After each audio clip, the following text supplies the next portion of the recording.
the ecosystem. And next, we will listen to another topic, and we will hear about Thailand Startup Universe announcement. And for this topic, we will hear from the Executive Director of the National Innovation Agency. Please give a round of applause to Dr. Panat Chairat.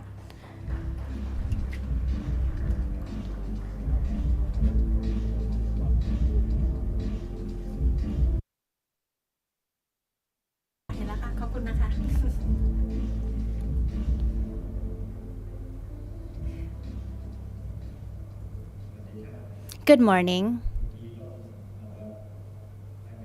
I must say that Deloitte's report might be published in around February of next year. And I'd like to thank Deloitte because it's not only this report, but Deloitte has been supporting Space F, which is an accelerator that has been partnering with Thai Union and Thai Bev for the past 3 years. We have been raising funds of almost $150 million, and it is an accelerator. It is the most successful accelerator and the biggest one in Thailand, and we work only on food, not digital.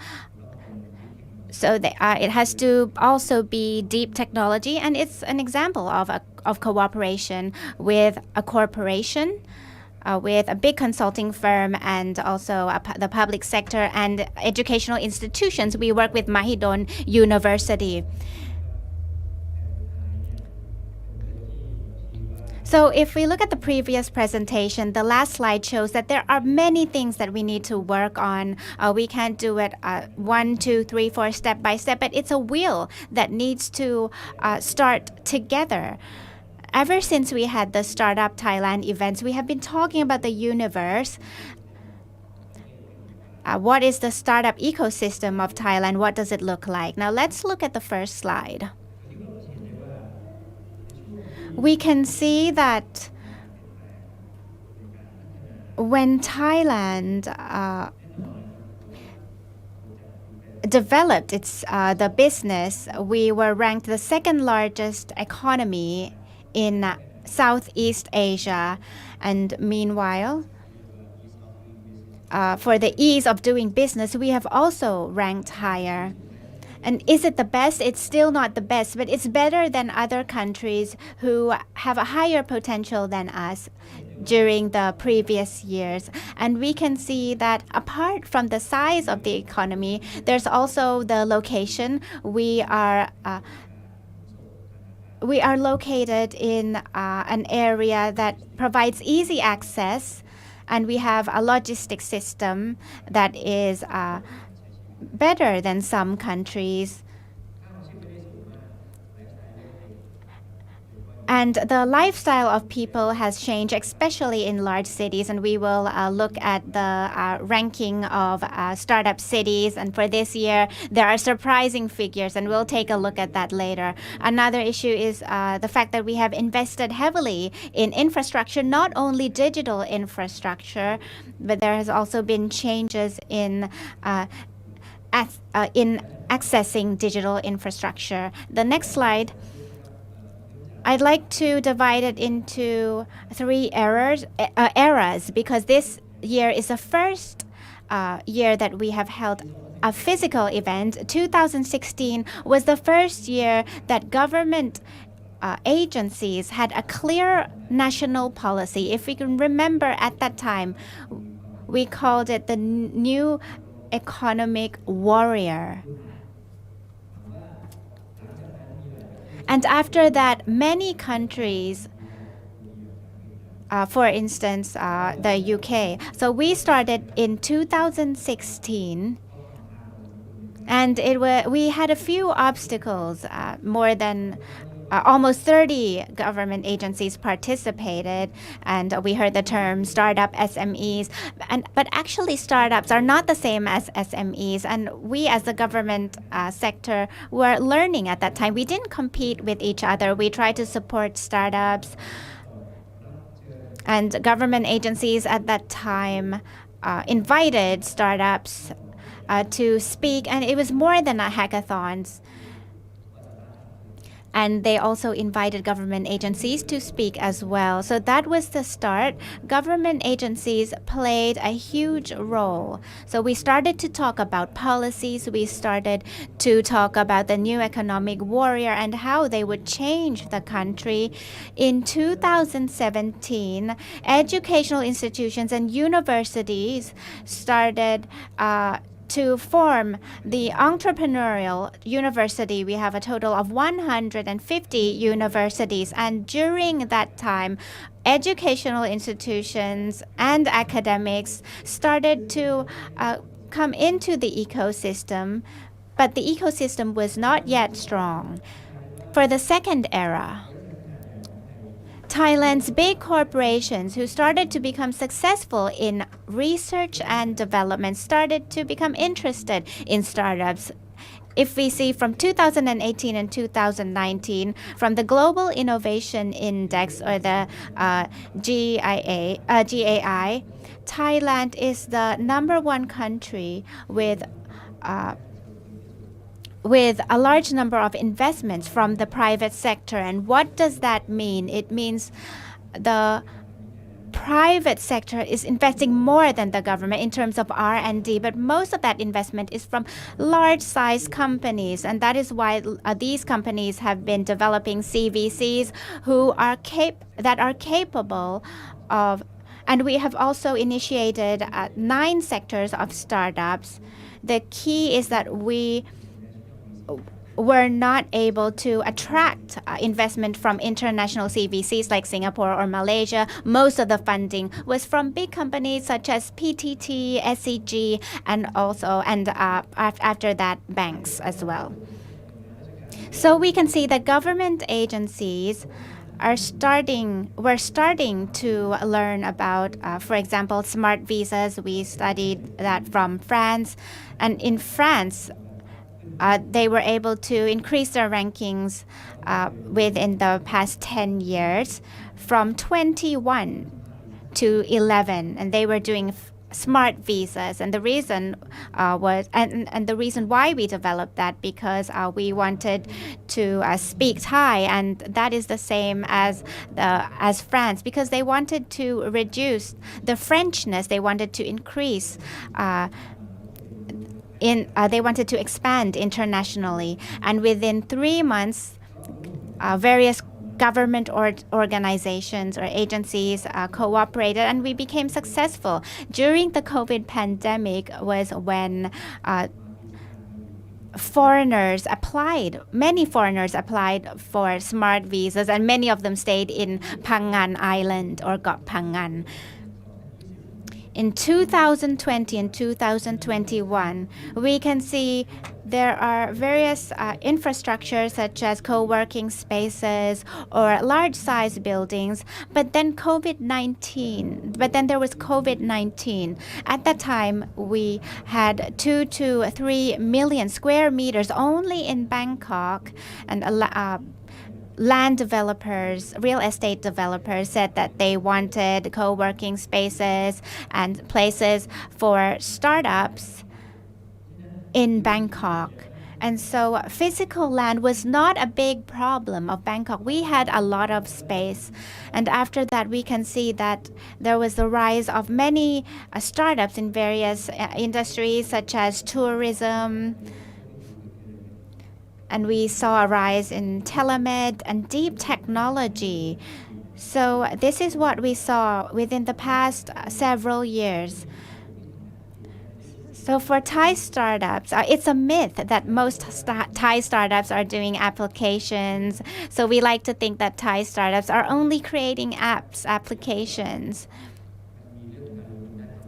Kun Arya mentioned that there is investment in carbon, but carbon isn't an application. It's related to green energy. It's related to a circular economy. So let's look at this year's startup universe.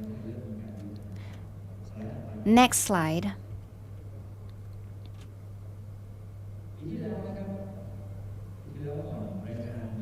Last year, before the Deloitte report focusing on ventures, we conducted an ecosystem mapping, and you can download it from this document. And it looks into the ecosystem infrastructure in each city, such as Bangkok and Chiang Mai. And it talks about at least 50 startups. But more importantly, you can see that there are many sectors: edtech, fintech, travel tech, martech, which is music, art, recreation, those who are involved in entertainment, food tech and ag tech, industry tech. So there's a large variety of industries. And we're also talking about the big picture of the ecosystem in Thailand. As you can see, last year when we conducted the survey, around a fourth are in the industry tech. Oh, so, my apologies, the business service tech, and then followed by prop tech, urban tech, and mart tech. And this is the overall picture of before and after COVID. And the interesting thing is that 10% is deep tech.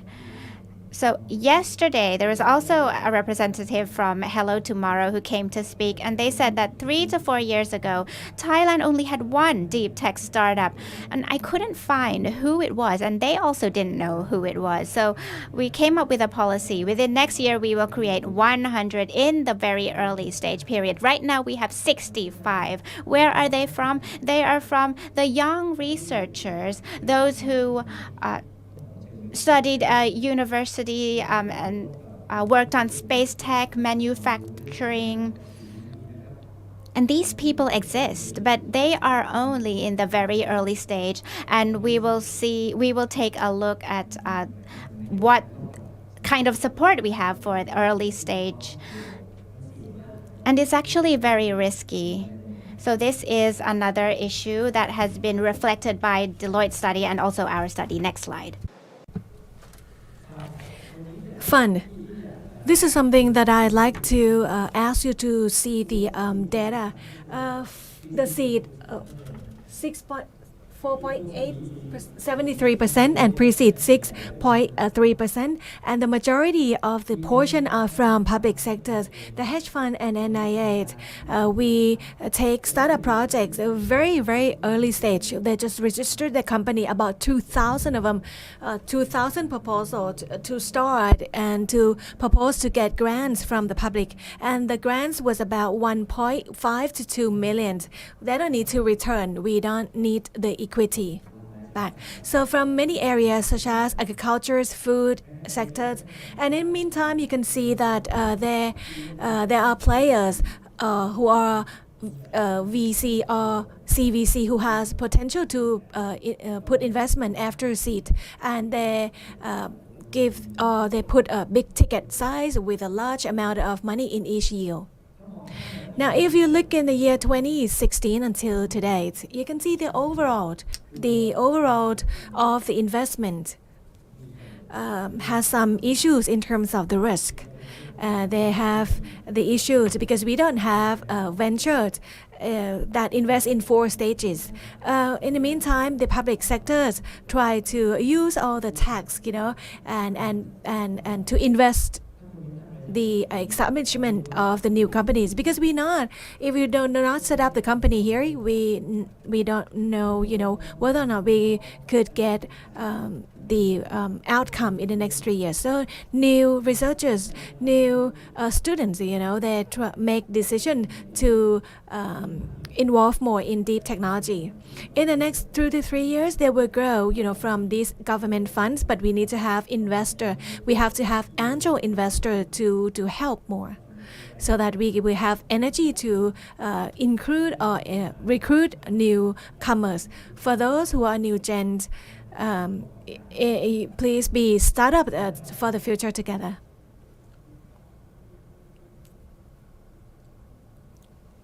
Next slide, please.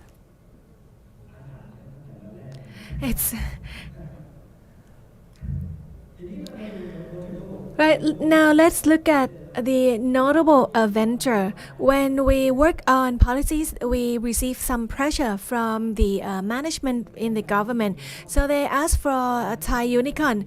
How the public sector support unicorns. We get a billion baht each year, but we've been asked to create a unicorn that valued $1 billion, which is not easy. But we put an effort to create, a different ecosystem and to really make these unicorns, happen or possible with the investment. The valuation, you can see that our unicorn did not derive from the revenue. It came from the valuations, and it has the value of 1 billion. And let's see if they can generate the revenue as the big corporate company. Yesterday we talked about the policy, the vision from the current Japanese government has changed. Same as in Thailand, you can see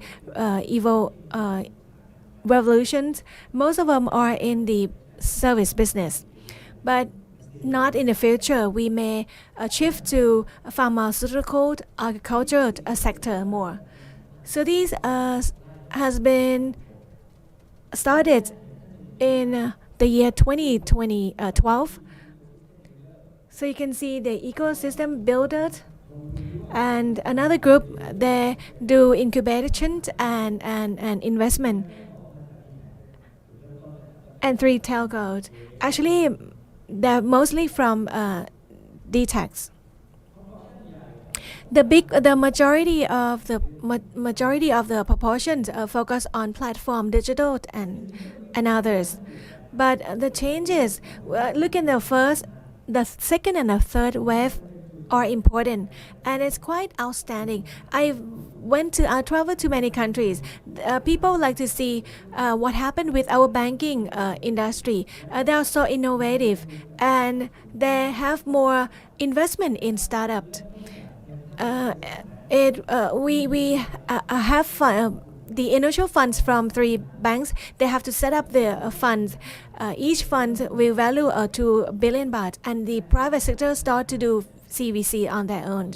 So the biggest account is from bank that deal with startup, replace telco.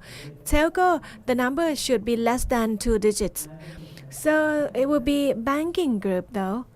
And then we can see big corporate companies in Thailand. This is another outstanding point in Thailand.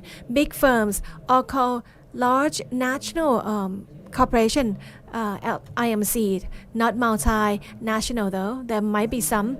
They make decision to be the key players and invest with a startup who that may or may not involve with their core business, but these big companies will have more opportunity to deal with another type of business. So banking and varieties of the organization has played important role in investing with a startup regarding to innovations. Now you can see the numbers here are not really different from what I've said. The yield become less, but the yield each deal it's bigger. In Q1, you can see that the deal is not that a lot, but if you do denominator, the numbers was getting bigger. So you can see that how we should communicate about this number. We should disclose this number. This is my thought. In many cases, these numbers was confidential. And can you believe that the Global Innovation Index that gives score to Thailand, we got 0 point for 5 years consecutively because we don't have data. We didn't submit the data to them, and then we get 0 points. And the latest number that we got, we was ranked 14 in the world in terms of startup investment and scalability firm. The data was kind of on the opposite side, right? So it's good that we were ranked the second, and Malaysia was the second, but most of the data was not disclosed. We have to help together how we can disseminate this data because it really impacts with the investment, factor in Thailand. I think. Another good news for this year, we get a better rank according to Startup Link from Israel. They said ecosystem in Thailand, we was from 53 and ranked to 52. We have to work a lot more. But if you can look at here, we are number 11 of Asia Pacific and number 4 in Southeast Asia. And Bangkok, we was 99. This year, we jumped to 74. Bangkok, jumped and we become top 3 out of 1,000 cities. So these really happened with Bangkok. But the other 3 cities, let's look at the numbers, are quite concerning. We should not decentralize our process like this now. So these are the startup city. These are the 4 startup cities, in the world. Bangkok was number 1. It was in top 100. Chiang Mai dropped more and more. Why is that? Since COVID, the ecosystem has disappeared a lot. They lost, more than 24 ranks, and Phuket dropped by 93 ranks, and Pattaya, was ranked 849. So we have a lot of homework. We have ecosystem though. Another city which is not on the list is Khon Kaen. Khon Kaen invests many billions to be the innovation city, but it's not in the list. So this is our homework to build the innovation cities. Otherwise, people would go to Tel Aviv, Silicon Valley, Shenzhen, Hong Kong. So each city will attract, oversee ecosystem, recruit, talent. So city is important too. This is something that we have to help together, especially the educational institute, and for that, especially located in these cities. So in the past, we have 2,000 startups. Right now, it's dropped to 1,000. So. Government provide grants, and there are 43 government agencies that become buyers and investors, 59 corporates, and 48 from entrepreneurial in universities. Right now we have 20 associations, 20 plus. We have incubator. There are new coming or incoming association, VCC Holdings, and the bank, 50 of them, and association minor plus 20, and we have partners from global partners. As you can see the booth, these are the result from our work before and after COVID. We bring startup Thai to other countries, and many talents from overseas come to Thailand and get visas. So here is the ecosystem. Here is this year universe, and there are 3 highlights in this year, which is in red square. You can see that we divide startup into 3 groups. On the right hand side, you can see the color code startups that work according to the business area, and startup from university who are still students but they're established or set up a company. And next about deep technology startups, and we now got 60 startups, and we have our target is 100. Now let's look at the highlight of this year. There are 3 highlights. Number 1, there is increasing number of university holdings. Universities start to put investment, and corporate VC. There are new players. Second group is tech sector. A new tech sector, which is climate tech, and the concentration of startup in particular area. Now you can see that you can see a gradual launch of universities for the last couple of years, and they start to function fully. they become functional. At least 5 universities. This is so important. It's so new in the ecosystem. Universities not only find or raise the funds or conduct research, but they put their budget in startup. Same like Israel and America. This is something that happened in ecosystem, and it should happen more in the future. Another highlight, you can see a new corporate and VC. This is the improvement of this year. Next slide. And quite strong trends in terms of climate change. The key innovations, not only for Thailand though, the trends, this is global trend. People talk about clean tech, climate change, energy, alternative energies. So the zero carbon industry or negative carbon becomes big issue. It could be another new buzzword, not AI anymore. So this is something that we saw, right? There are the new startup in this group, and more DCs would like to invest in this sector too. Number 3.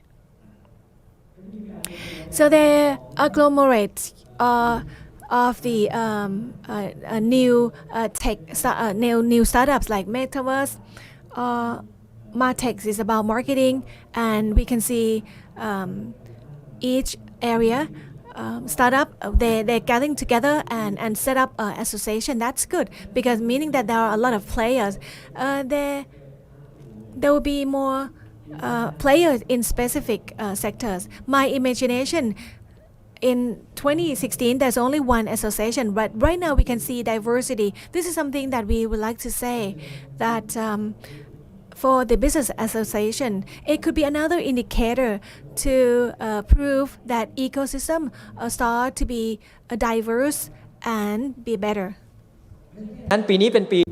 And not only that, for this year we have to thank many associations for cooperation, and we have asked only one thing: for them to map an ecosystem within the association and related ecosystems that is related to your sector. This is an example. You don't have to pay anything. This is cooperation and confidence that each association is capable of doing this. And this is the first year that we have asked for the map. And the Health Tech Association also did this mapping.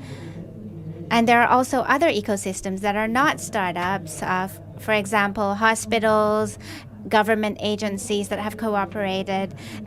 How is this important? It's important because if we do not receive cooperation from associations or those who are ecosystem builders, then we wouldn't know this information. But if they do this every year, there will be continuous reporting, and when investors of those who are interested in entering the ecosystem, then this map will enable the acceleration and also will lead to investment. This is only for the health tech startups.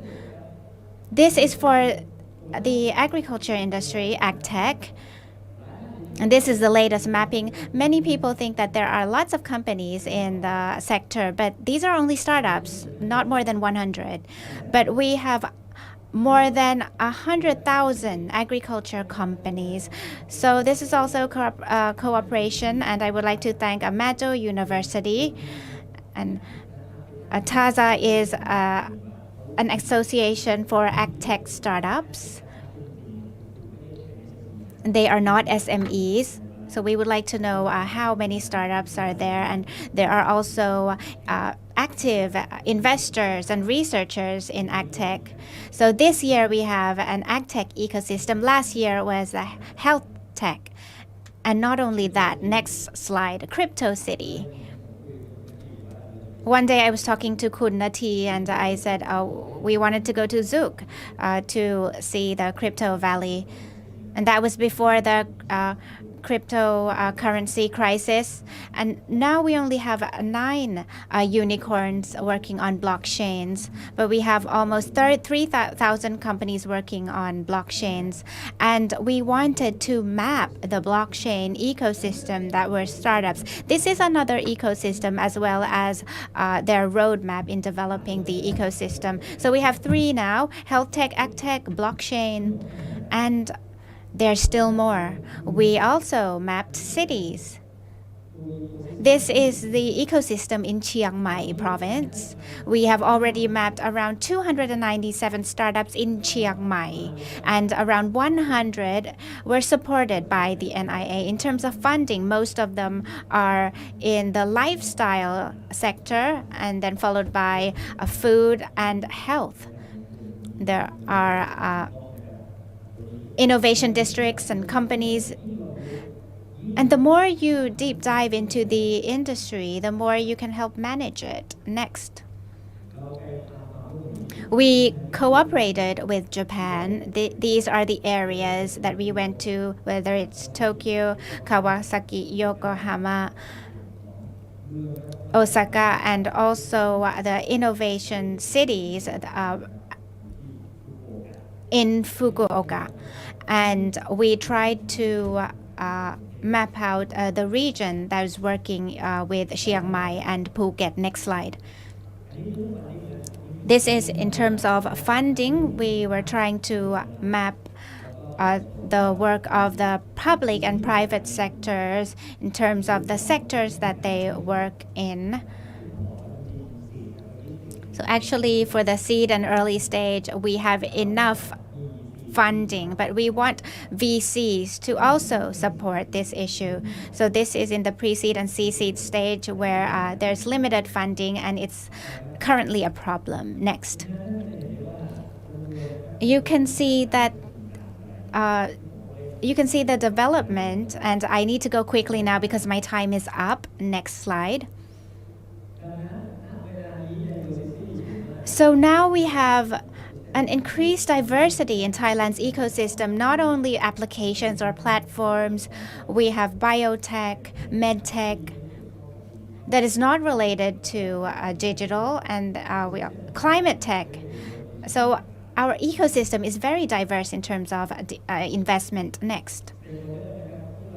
The stakeholders that we have interviewed and requested for them to provide us with information are on the slide, and I'd like to thank cooperation from all parties who have provided us with information and shared the ecosystem with us. Next slide. I'd like to summarize it this way. Similar to what Deloitte said, the challenges of Thailand's startup ecosystem include the market. It's not only about money, but where are we going to sell it? Thai startups need to stop thinking about doing business within Thailand. They need to consider the global market, and the money needs to be smart money from many countries. The second is infrastructure. The government has invested billions of baht in laboratories or various tools or devices. You can go to universities to use these tools, but there needs to be demand. That means you need to increase the number of tech and deep tech startups in order to result in demand. And human resources, it's a problem everywhere, not only Thailand. And there's a lack of human resources. Last is policy and regulations. We are currently drafting an act. It's with the Council of State. We are currently drafting a Startup Act, and we need to wait for the new government. We now have a parliament, and the startup draft should be in parliament soon. Thank you very much. Please give a round of applause once more to Dr. Panat Chairat, Executive Director of the NIA, who has talked about the overall picture of the universe of the startup ecosystem in Thailand, and also the main missions of the NIA in supporting startup businesses as well as various innovation. He has talked about the growth of Thai startups in the future and what we should look into, as well as the various cooperations and challenges, so that we can overcome all the obstacles to strengthen the startup ecosystem. And for today,